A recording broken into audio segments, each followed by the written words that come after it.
দুর্নীতি মামলায় স্বাস্থ্য খাতের আলোচিত ঠিকাদার মোতাজ্জেরুল ইসলাম মিঠুকে কারাগারে প্রেরণের আদেশ দেওয়া হয়েছে। একই সঙ্গে রিমান্ড ও জামিন বিষয়ে শুনানির জন্য আগামী 18 সেপ্টেম্বর তারিখ ধার্য করা হয়েছে। এর আগে বৃহস্পতিবার ভোরে তাকে গুলশান থেকে গ্রেপ্তার করে গোয়েন্দা পুলিশ। স্বাস্থ্য খাতে সিন্ডিকেট করে বিপুল অর্থ আত্মসাৎ ও পাচারে জড়িত থাকার অভিযোগে দুর্নীতি দমন কমিশনের মামলা রয়েছে মিঠুর বিরুদ্ধে। ৭৫ কোটি টাকার জ্ঞাত আয় বহির্ভূত সম্পদ অর্জনের অভিযোগে মিঠুর বিরুদ্ধে মামলার অনুমোদন দুদক দিয়েছে বলে বুধবারই জানায় সংস্থাটি।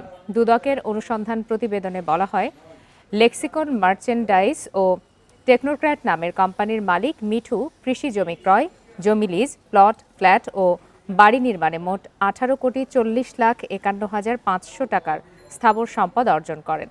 এছাড়া বিভিন্ন কোম্পানিতে শেয়ার ও বিনিয়োগ, গাড়ি ক্রয়, ব্যাংক হিসাবের স্থিতি, স্বর্ণালংকার, আসবাবপত্র ও ইলেকট্রনিক্স সামগ্রী মিলিয়ে তার আরও 57,44,80,238 টাকার অস্থাবর সম্পদের তথ্য পাওয়া গেছে।